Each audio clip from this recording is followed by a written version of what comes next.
This is Ken Spangenberg here with the Gardner-Webb coaching staff. We have head coach Jim Chester, assistant coach Anthony Marks.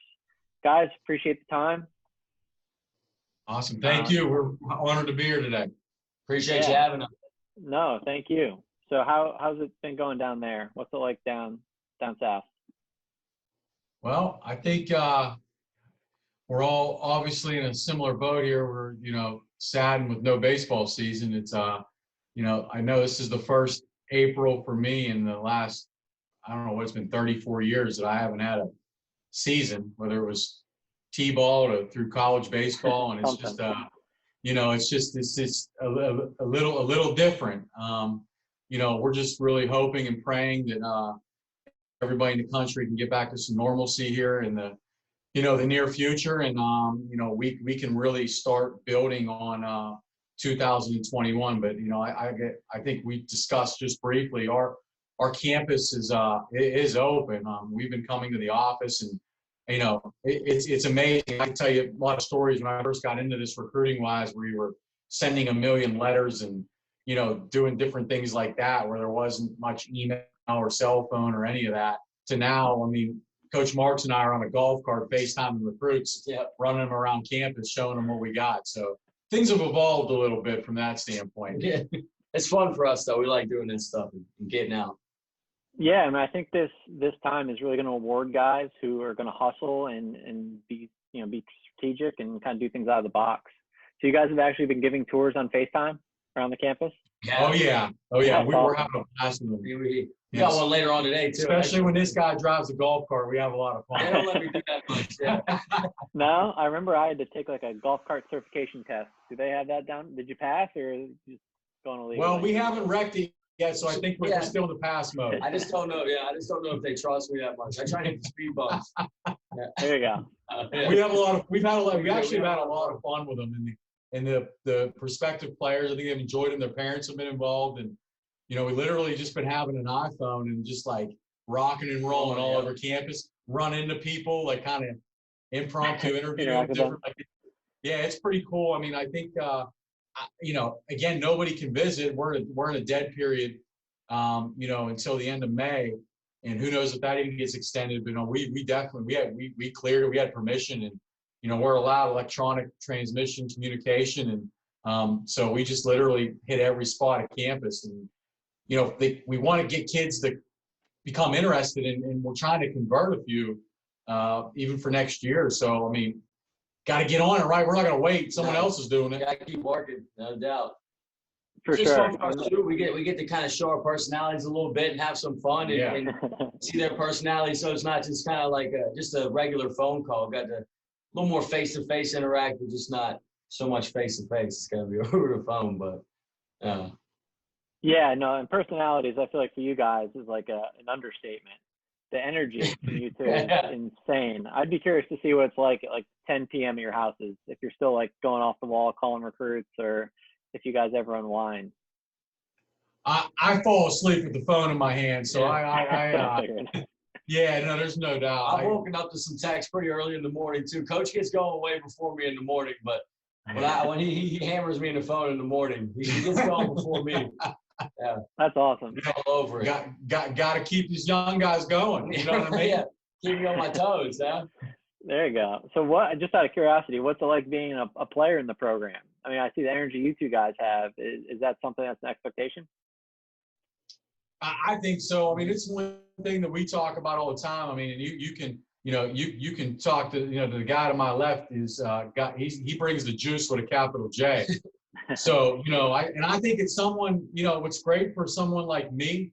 I'm even though I consider myself somewhat of a kind of a young head coach still a little bit, but I've got some assistants here that are Coach Marsh is the big 2-6 today. Yeah. So but he we got some guys in their mid-20s, late 20s, and they bring the juice. It helps me every day continue to bring the juice. And we have a passion and we're invested in what we do. And, we're looking for young men that have those same, attributes. And, listen, if we're expecting our players to come out and work at a high level, and they're going to practice at a high level and play at a high level and do all these things at a high level, then I mean, we got to practice what we preach. We've got to do it too. And it's got to be, day in and day out, 24/7. I mean, even the days we don't feel the best, we got to bring it. The players deserve it.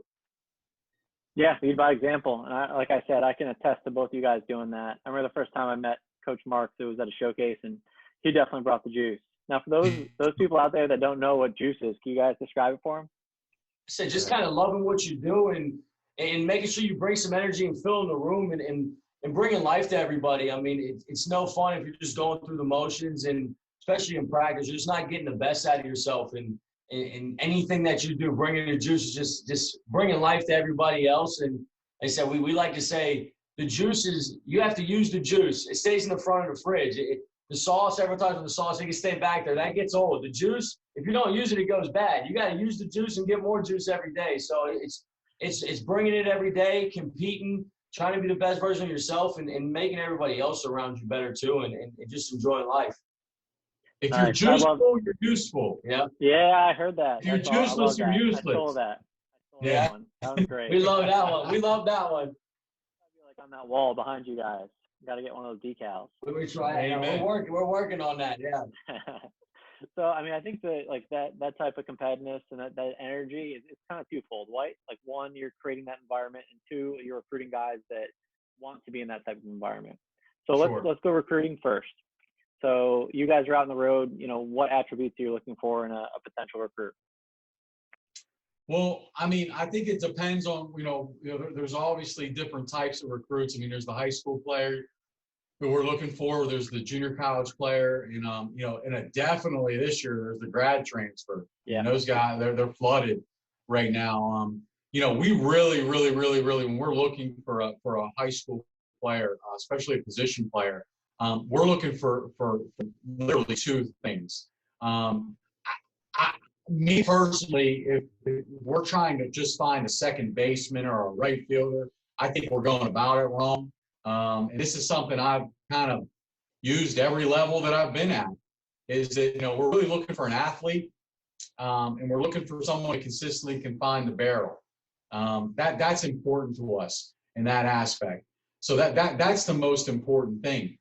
We usually don't get position specific till we get into the transfer market.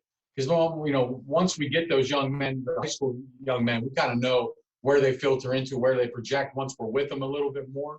But that's kind of the way we're looking at it. And we're no different than any other program on the mound. I mean, we're looking for projectable guys, size is a thing, arm action, all the same stuff that everybody talks about. That's what's important for us as far as that goes. Another thing that's really important that, we've got, and it's something that we ask, in the beginning, and it's kind of twofold, but it works together, is, do you love the weight room?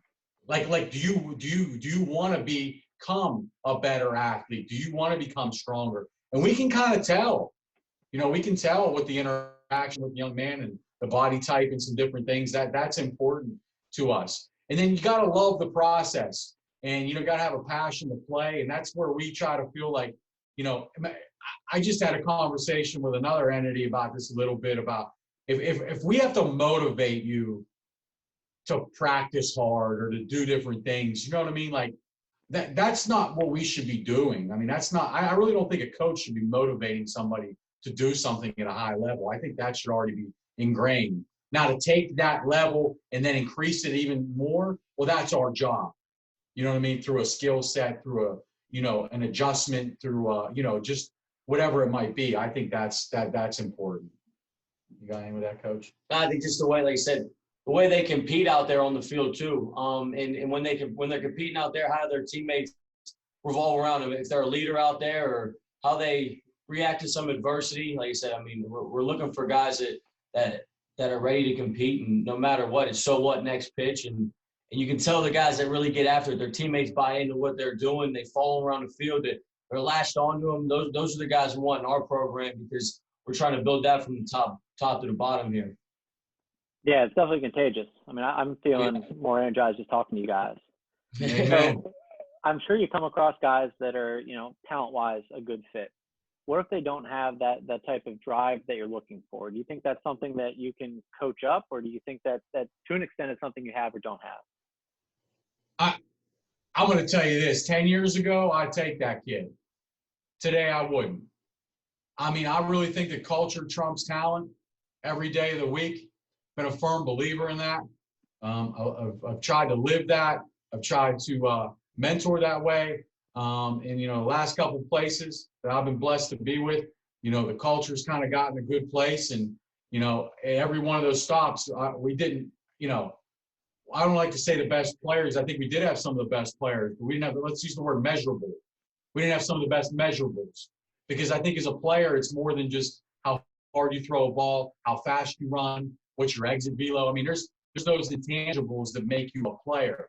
So I felt like we had the best players that fit our culture, but maybe not the best measurables. And I've seen some guys that have taken some of those player characteristics and tangible type things and make them infectious throughout the clubhouse, or when I was at Lock Haven, we didn't have a locker room, through our you know, our dugout. Yeah. So I mean, like in that way. So you know, long story short, I mean, yeah, we're looking for process guys over talent.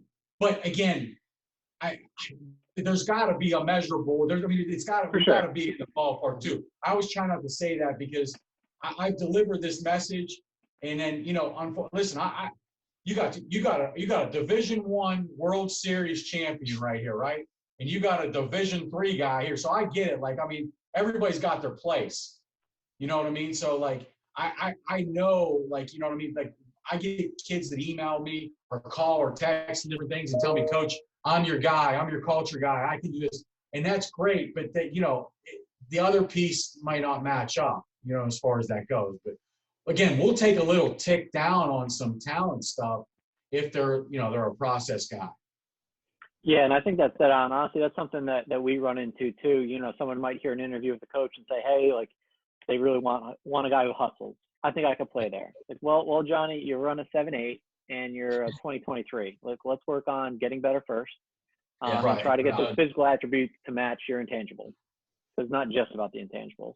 That's 100%. You got, listen, you got it right here. I hustled at a 7.8.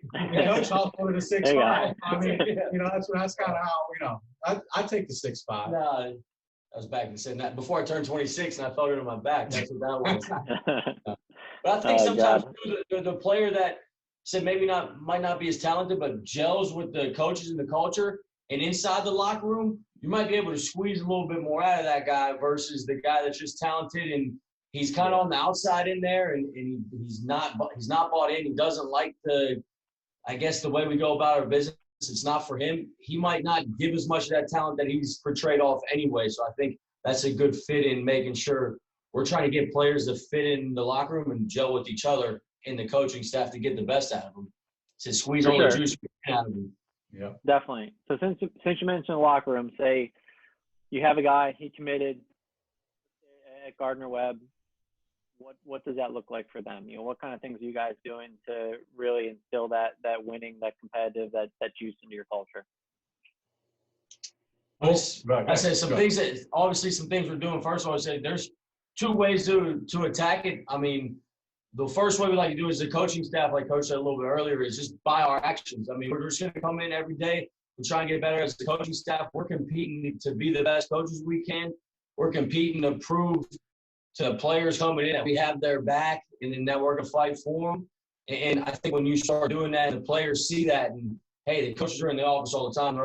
They're grinding. They're trying to get better. They kind of feed off of that a little bit. And then so verbally just kind of, hey, there's someone out there that wants to be as good as you, and there's people in this locker room that want to take your spot, or you want to take someone else's spot. So I mean, just kind of letting everybody know that there's a fight in here to be the best that you can be, and putting that into practice a little bit where we put them in positions to compete. I mean, off the hack attack machine, we put them in two strike counts, and hey, if you swing and miss, you're out of the cage. Watching guys kind of fight to get a couple extra swings, or say Coach Scarborough, our pitching coach, does some things where pitchers have to execute pitches and locations, and the guys are trying to see who can hit the most spots with that pitch. And I think this year our Friday guy had the most, and it's a testament to, hey, he's competing to be first on the team. So putting little things in the practice plan too to let them compete with each other and So then they'll find out which guys really want to compete and which guys are just kind of there going through the motions. Right. I think it's a big piece to what, and this has been an evolving process for me. And these words I'm going to talk about briefly, they resonate through a lot of different programs. You can see it, and we really try to really base everything we do and all of our players buy into, we kind of have 3 pillars to our program, and it's being selfless, relentless, and blue collar. And these aren't just words, and we put them into action. And I really explain, I at least attempt to really correlate what we do to those 3 things on a daily basis. When we talk about, playing for one another, the guy next to us is more important than ourselves. Understanding when we make a decision that it affects more than just us. It affects the guy next to you, or maybe affects somebody on campus. Just being selfless, just having selfless acts. So I try, when we do community service, or we do little things at the YMCA here in town.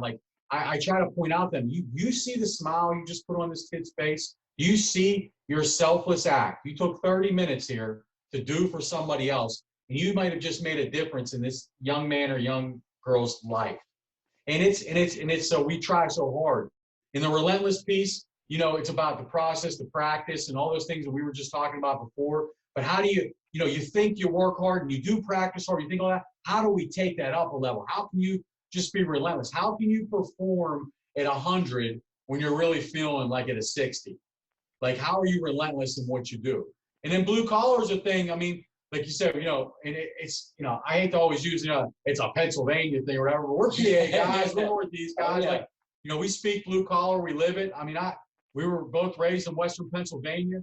We come from blue collar families. I mean, I just, what was kind of ingrained in our life was, you kind of got up, you went to work, you did what you needed to do, you made it happen. And, you knew that there was no reward or nothing at the end of the rainbow without hard work. You couldn't just show up and get it.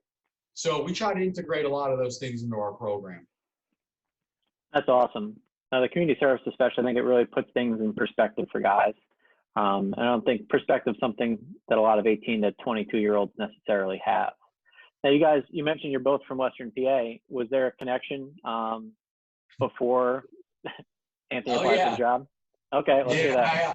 I recruited Coach like crazy out of high school when I was a state Greater Allegheny. Oh yeah. You know what? But you and the rest of the viewers would never believe it. He picked Coastal Carolina over practice in a parking lot in McKeesport, Pennsylvania. So but Coach, Coach has got his story, and I'm sure most people here know it. And he didn't get really into the heavy recruiting scene until later in his senior year. But I had some of his friends on our team at Greater Allegheny, and man, I was messaging this dude on Facebook. I texted him. I was like crazy. And then, Coach got a hold of me when he got done playing pro ball and said, "You got a spot on your staff?" And I said, "Let's do it, brother."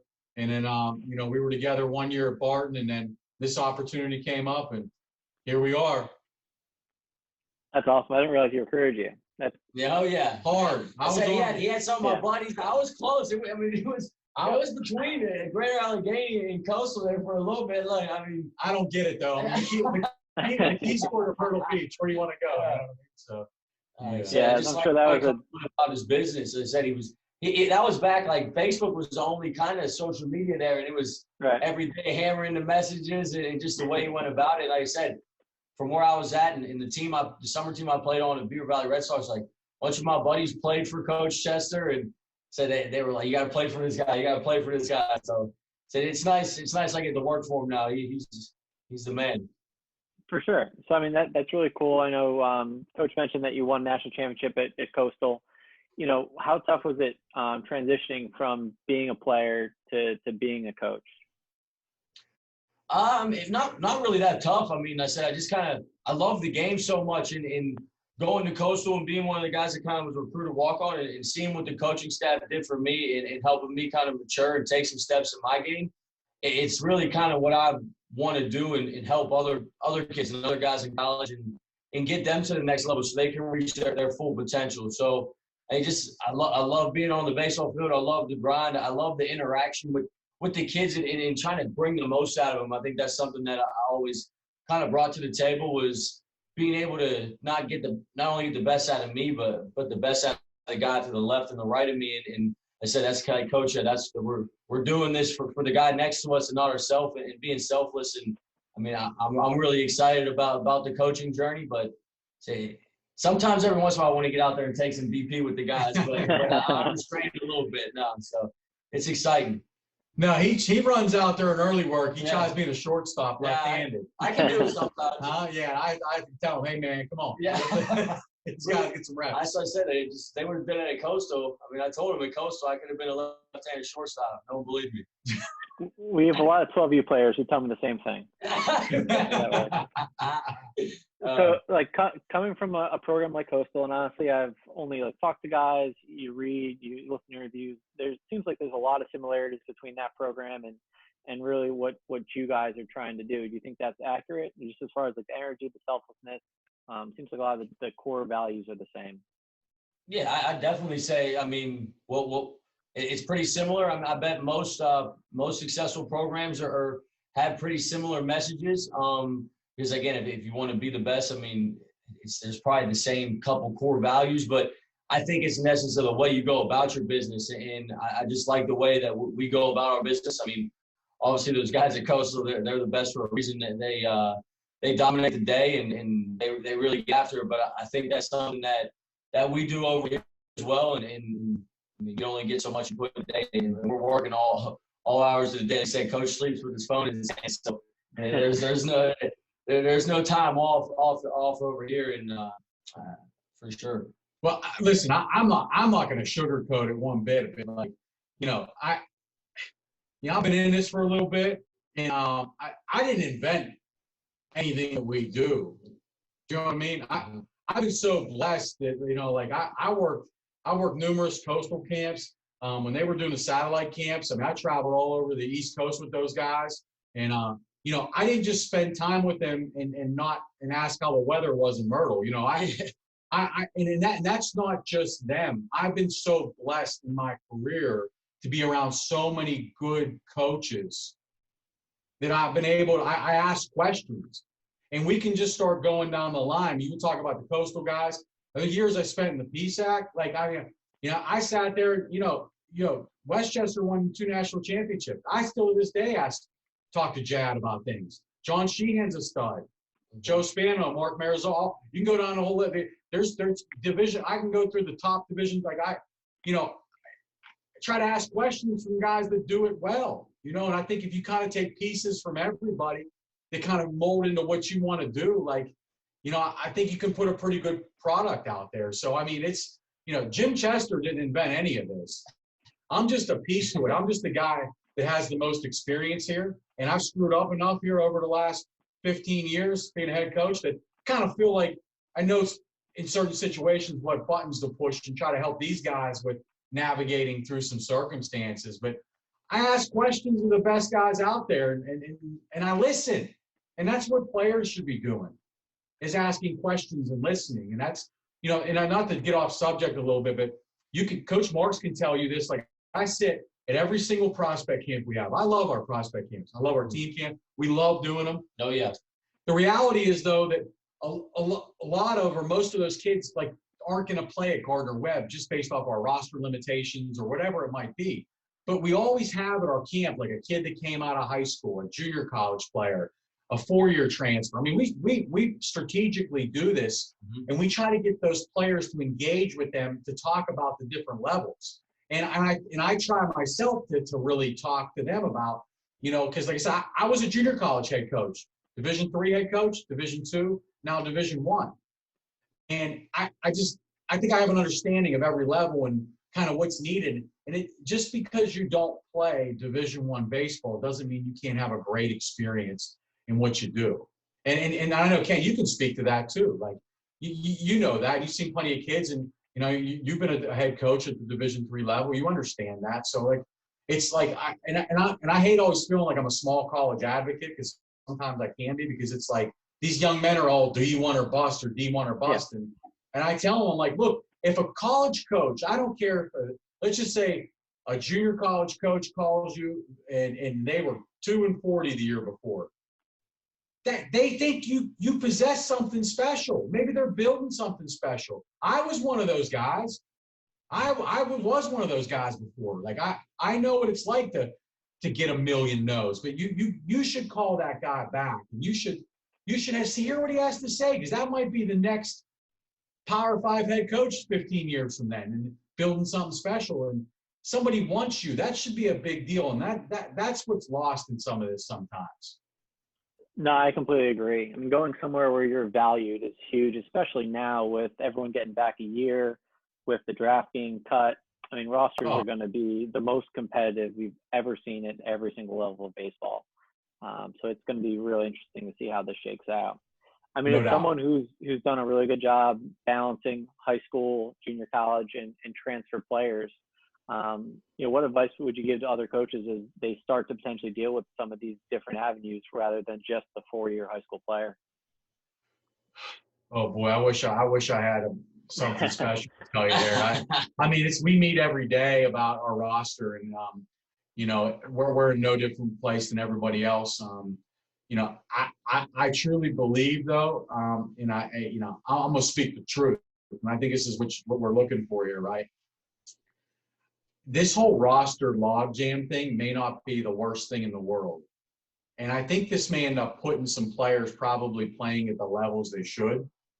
I think we all see it, where guys are taking maybe a spot at a level they maybe aren't quite ready for, and there's only so many stories like Anthony Marks, right? Yeah. There's only so many, and it's one we celebrate, it's one we tell, it's one we want to, every player wants to emulate. But unfortunately, there are a lot of stories that don't quite end up like Anthony Marks, and I think that this whole situation might put some guys that it's some where they maybe the levels they really can be at and make an impact when this all shakes out, when it gets through.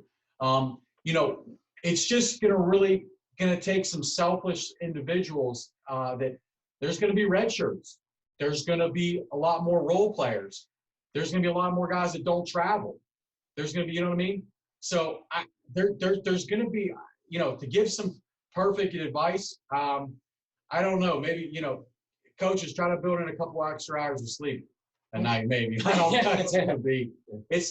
I think we're entering an uncharted territory, and the only thing for us, I have experience working with bigger rosters, and next year we have a developmental program. I think we're going to be the only one in Division I baseball. We're playing a separate schedule, and we've already got games lined up and everything. I think we're going to provide an opportunity for some more guys to get on the field that maybe some other places can't. But on the other hand, I mean, we got a serious crunch coming down here, and it's going to be interesting how it all unfolds. Yeah, for sure. The developmental team sounds really interesting, actually. Because it's really tough to get better at baseball without playing baseball. And I think we all have seen guys who might not be the best 17 or 18-year-old, but could develop to be the best 21, 22-year-old. Do you want to 100%. Talk a little bit about the developmental team for people that aren't familiar with something like that? Yeah, so our developmental program, I said, it's another piece where we get to add, almost like you said, some guys that we think are kind of under the radar 2020s and maybe just haven't reached their full potential yet. And instead of sitting underneath some of the older guys or maybe going junior college and still not getting a chance to get on the field, it gives them a chance to learn from our system, use our facilities, learn under our coaching staff, and then play games in the spring. I mean, we already got a bunch of junior couple. We got Fayetteville, Texas. We got some community colleges that they're going to get to play. Other developmental programs around the area, Limestone, Bowen, Abbey, to where, like you said a little bit earlier, the best way, practice makes perfect, but the best way to get better at the game is to play the game. And this level is a little bit faster, and you have to get on the field to see that and to learn that. So allowing guys to almost come into our system, learn from us, develop underneath us. And like you said, I mean, maybe they just need some time in the weight room or they need to get on the field or get under a real throwing program or, like I said, get in some real, like, hitting mechanics or something of that nature. But you can't really get any better without getting on the field. So it allows us to expand the roster a little bit and give these guys a chance to play and not sit around and waste a year and use that as a gap year almost. They get a chance to get on the field and get better. Yeah, that's really interesting. So I'm only familiar with the D3 rules where guys can basically play the max number of contests. It could be combined, like developmental or varsity. Is that similar to Division One? Can guys bounce back and forth? Yeah, it is. It's Mhm. 100%. It's what it is. Cool. So I mean, we can't. I can't tell you that's something we're really looking to do. Of today, I couldn't Right. explain it. Yeah. But we're kind of recruiting specifically for the developmental, and we're allowing those guys to really like use what the word means, develop. But I'm not telling you, there's definitely situations and different things. We had a developmental team at Barton, and we had a couple guys at the end of the year last year that we brought up, and we're able to kind of get a taste of what's going on. And there was a few of them that made some serious impact for them this year, which was really cool for us to see from afar. Yeah. To see those young men, kind of grow and develop, obviously, and go out and make it happen. So it's pretty cool. You can see those guys awesome. put in the work. The guys who put in the work get something out of it, and then that's something where you get to see too is the guys who come in. Are they really about it, or they just want to kind of say they want to play Division I baseball? But the guys who put the work in, you usually get something good at the end of it. It's just no secret to it. That formula's been going on for a long time. Yeah, right. Yeah, consistency. Yeah. No, that's really cool. I feel like a lot of people are gonna take that idea, because at the end of the day, if you're a player, 35 to 40 on a D1 roster, you're probably not stepping onto the field unless the coaching staff can get creative and find ways to make it happen. That's awesome. No. So one thing I was curious about as you're talking, really about stealing from different coaches, and I honestly don't know where you guys really stand on any of this, would be like the whole old school versus new school debate as far as, what place does technology have in baseball? Would you guys kind of dive into that a little bit? Yeah. Go first. I mean, I think as a staff, I mean, we know that we need technology, especially now dealing with the kids that you're recruiting in kind of the high school players or the church. Everyone wants to see their numbers and use the numbers to make adjustments. So there's a piece to where we're getting Rapsodo, and we're going to be able to get the numbers and relay them and use some technology. But also, like you said, I think we're a little old school in our approach to where we want guys who are going to compete, get their hands dirty, grind out at bats, and not afraid to get their uniform dirty, and not worried about their launch angle, but with 2 strikes, kind of put the baseball in play and make the defense make a play. So, I mean, there's a fine line in between, and I think, like I said, the technology is a piece, but old school, not to the point where you're yelling down their throats or kind of doing anything like that, but just we want guys who are, like I said, bring your lunch pail to work and let's get after it today. I mean, who's going to work the hardest and keep working to improve that numbers, obviously. And I think I said hard work is numbers will show, but it's just kind of a backup for us a little bit. Yeah, because obviously the pro games evolved into a ton of it, the number based, and you know what I mean. They need that information. We got to be able to provide it, and I definitely think there's some value to it. I really do, but I won't drink the whole container of Kool-Aid. You know what I mean? Like I still think that there's still some absolutes at the plate, in the approach end of things, and a lot of different things where you need to be. Like I'm still struggling with jumping on the whole thing that like striking out is okay. Like I can't. I've got too many, years, and that was just beat into my head. You know what I mean? You're going to lie now and choke up and get on the plate and hit a ground ball. I mean, even though, listen, we coach Division I baseball. Trust me, I get it. But I still, I only got 16 games under my belt. I still saw some nervous infielders field ground balls, and you know what I mean, and do some things with pressure situations late in the game. There's still something to be said about figuring out a way to fight and hit a ground ball with some type of sauce on, you know what I mean, to let a guy make a play. So I think we're doing a good job of kind of really meeting in the middle on both ends, if that makes sense. You know what I mean? So I just because I think it's important that you stay with and change with the times, and we understand the importance, but also too, I know what's made some guys some special players in the past too, and I think you need some of those things to accomplish what you want to as a player. Yeah, and I think that's dead on. I think it's easy for people to pick one or the other when they're either maybe a high school coach and they're just playing games, or they're a hitting coach and they're just in the cage. Like it's Yeah. easy to say, oh, well, I just hit in the cage. We need to be at these numbers. Yeah. At no point do they need to, all right, there's a guy on third and he's a ground ball to shortstop because that's going to score him. You know, and vice versa. So I know we had Carl Nunemaker on last week. He's an assistant at Auburn. He basically said they use technology in the cage, in the bullpen. When they're stepping on the field, it's old school, time to compete. That sounds like what you guys are doing too. Yeah, 100%. It's awesome. So I've never been down to Gardner-Webb. What's it like down there? It's different than Philadelphia. that I can say. Hey, listen, Gardner-Webb's in Bowling Springs, North Carolina. Small rural college town. I mean, really, really great pace of life.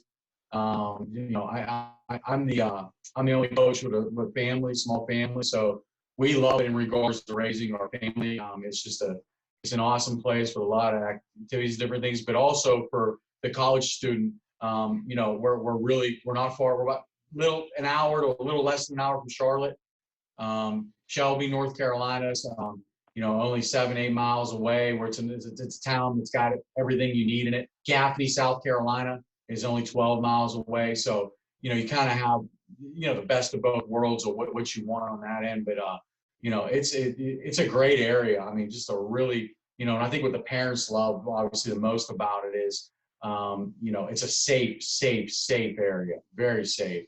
So it's an awesome place to live. I think it's an awesome place to go to school. You know, we have a very strong Christian culture here on campus. It's great. So, I mean, there's an opportunity for any recruit. If they'd like to share their faith, that opportunity is here. And then I'm sure some people have seen some of our social media. We got an awesome facility. We've got a perfect, in my opinion, mid-major stadium where, you know, we seat 500-600 people. And I mean, it's right on top of the field. So when we hosted App State this beginning of this year, which is kind of a rival in our area. And we had some really good crowds. We had like 750 the opening night. And you'd have thought a couple thousand were here the way it was kind of packed in. It was pretty cool. It was pretty cool. We get a decent little atmosphere when the weather's good. It's a weekend. So, you know, we think it's a great fit for some people. You want to elaborate on that? I mean, I think just mainly just because mid-majors, it's closer. Everything's a little closer together. It just brings more of that family atmosphere. And that's something that as a staff that we try to bring and we want the kids and the players to feel part of the family. I know Coach Tesler does a great job making our whole staff feel a part of his family, and we're very appreciative of that. I say he lives right down the road from us, and we get to hang out with him and his kids and his wife. So, I mean, being in a close-knit area and just the surrounding area, just like everybody knows everybody. Everyone's so nice to each other. It just brings that family atmosphere, and that's something that we think is huge to.